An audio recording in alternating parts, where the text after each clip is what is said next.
அஸ்ஸலாமு அலைக்கும். Welcome to Jami vlog. இது என்னென்னு கேட்டால், இது அகத்திக்கீரை சூப்பு. இது அகத்திக்கீரை சூப்பு எதுக்குன்னு சொன்னால், நரம்பு பிரச்சனை உள்ளவங்க இது எடுத்துக்கலாம். ரத்த ஓட்டம் கம்மியாக உள்ளவங்க, ரத்தம் சப்ளை கொஞ்சம் கம்மியாக உள்ளவங்களுக்கு ரொம்ப ரொம்ப நல்லது. எனக்கு இப்படித்தான் கை தலை கால்லாம் ஒரு மாதிரியாக ஒரு சைடில் ரொம்ப மொதன்னு ரொம்ப இதாக இருந்துச்சு. ஏன்னா எனக்கு இந்த நரம்பு பிரச்சனை இருக்குது. டாக்டரை காட்டி மாத்திரை சாப்பிட்டு தான் இருக்கேன். நல்லா தான் இருந்துச்சு ஏற்கனவே.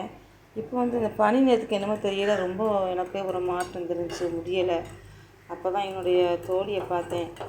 சிறு வயசு தோழி, அவங்க மலேசியாவில் வந்திருக்காங்க. அந்த தோழி போய் பார்த்தப்போ இந்த மாதிரி பிரச்சனையெல்லாம் சொன்னேன்.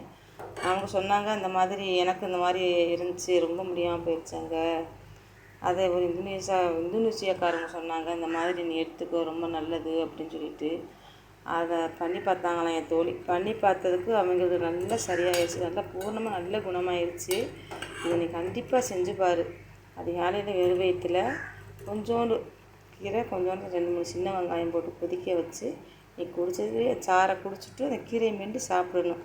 சாப்பிட்டா சரியாயிரும்னு சொன்ன மாதிரி பண்ணுண்டு. நானும் இந்த கீரை எங்கெங்கேயோ கேட்டேங்க, கிடைக்கவே இல்லைங்க இந்த ஆத்திக்கீரை. அப்புறம் ரொம்ப நாளே இப்போ தான் கிடச்சிச்சு. 2 நாள் சாப்பிட்டு 3ஆவது நாளுக்கு சாப்பிட போகிறேன். ஆனால் இந்த கீரை பாருங்கள், 2 நாள் சாப்பிட்டதுக்கே அவ்வளோ ஒரு மாற்றம் தெரியுதுங்க. அவ்வளோ அற்புதமான மருந்து. இது நமக்கு கிடைக்காம போயிடுச்சே அப்படின்னு சொல்லிட்டு நான் ரொம்ப ஃபீல் பண்ணேங்க. இது கிடச்சிருச்சுங்க எனக்கு. இதை நீங்களும் இந்த மாதிரி உள்ளவங்க கிடைச்சா ட்ரை பண்ணி பாருங்கள், கண்டிப்பாக அவங்களுக்கு சரியாயிடும். இதை சரியாயிடுச்சா நீங்கள் லைக் பண்ணுங்கள், ஷேர் பண்ணுங்கள், கமெண்ட்டில் சொல்லுங்கள். கண்டிப்பாக பாய்.